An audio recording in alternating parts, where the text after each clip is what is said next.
Now Samuel died, and all Israel assembled and mourned for him, and they buried him in his house at Ramah. Then David rose and went down to the wilderness of Paran. And there was a man in Maon whose business was in Carmel. The man was very rich. He had 3,000 sheep and 1,000 goats. He was shearing his sheep in Carmel. Now the name of the man was Nabal, and the name of his wife Abigail. The woman was discerning and beautiful, but the man was harsh and badly behaved. He was a Calebite.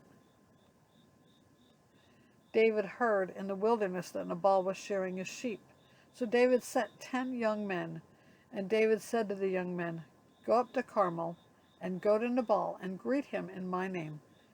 And thus you shall greet him, Peace be to you, and peace be to your house, and peace be to all that you have. I hear that you have shearers. Now your shepherds have been with us, and we did them no harm, and they missed nothing at all the time they were in Carmel. Ask your young men, and they will tell you. Therefore, let my young men find favor in your eyes, and we come on a feast day. Please give whatever you have at hand to your servants and to your son David." When David's young men came, they said all this to Nabal in the name of David, and then they waited. And Nabal answered David's servants, "Who is David? Who is the son of Jesse? There are many servants these days who are breaking away from their masters. Shall I take bread and my bread and my water and my meat that I have killed for my shearers, and give it to men who come from I do not know where?" So David's young men turned away and came back and told him all this. And David said to his men, "Every man strap on his sword," and every man of them strapped on his sword. David also strapped on his sword. About 400 men went up after David, while 200 remained with the baggage. But one of the young men told Abigail, Nabal's wife, "Behold, David sent messengers out to the wilderness to greet our master, and he railed at them. Yet the men were very good to us, and we suffered no harm, and we did not miss anything when we were in the fields, as long as we went with them. They were a wall to us both by night and by day, all the while we were with them, keeping the sheep.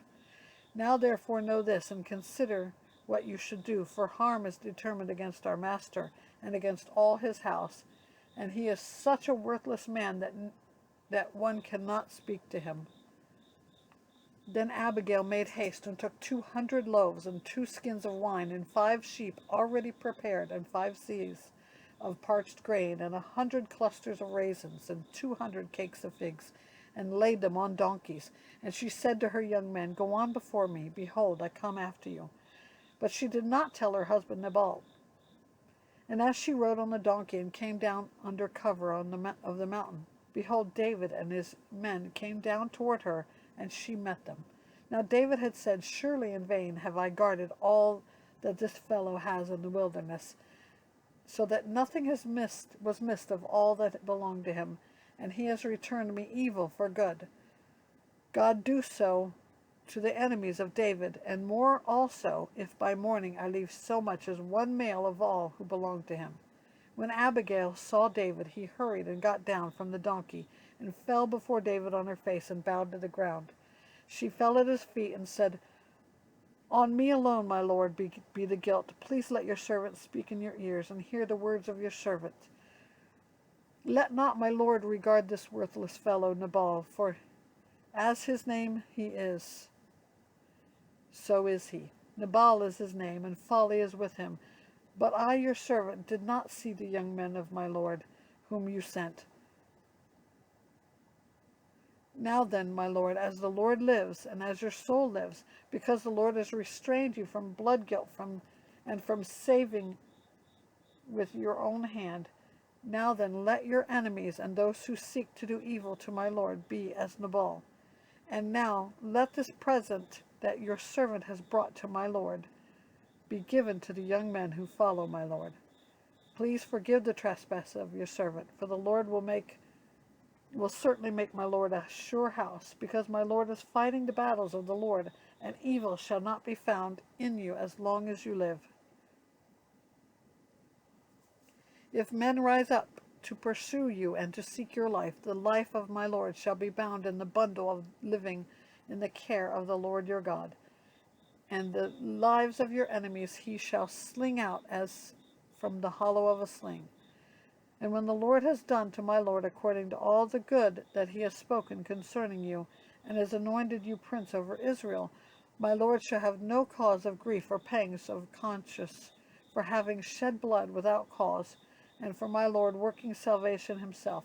And when the Lord has dealt well with my Lord, then remember your servant. And David said to Abigail, Blessed be the Lord, the God of Israel, who sent you this day to meet me. Blessed be your discretion, and blessed be you who have kept me this day from blood guilt and from working salvation with my own hand. For as surely as the Lord, the God of Israel, lives, who has restrained me from hurting you, unless you had hurried and come to meet me, truly by morning there had not been left to Nabal so much as one male. Then David received from her hand what she had brought him, and he said to her, Go up in peace to your house. See, I have obeyed your voice, and I have granted your petition. And Abigail came to Nabal, and behold, he was holding a feast in his house, like the feast of a king. And Nabal's heart was merry with him, for he was very drunk. So she told him nothing at all until the morning light. In the morning, when the wine had gone out of Nabal, his wife told him these things, and his heart died within him, and he became as a stone. And about 10 days later the Lord struck Nabal, and he died. When David heard that Nabal was dead, he said, Blessed be the Lord, who has avenged the insult I received at the hand of Nabal, and has kept back his servant from wrongdoing. The Lord has returned the evil of Nabal on his own head. Then David sent and spoke to Abigail to take her as his wife. And when the servants of David came to Abigail at Carmel, they said to her, David has sent us to you to take you to him as his wife. And she rose and bowed with her face to the ground and said, Behold, your handmaid is a servant to wash the feet of the servants of my Lord. And Abigail hurried and rose and mounted a donkey, and her 5 young women attended her. She followed the messengers of David and became his wife. David also took Ahinoam of Jezreel, and both of them became his wife. Saul had given Michal his daughter, David's wife, to Palti, the son of Laish, who was of Gallim.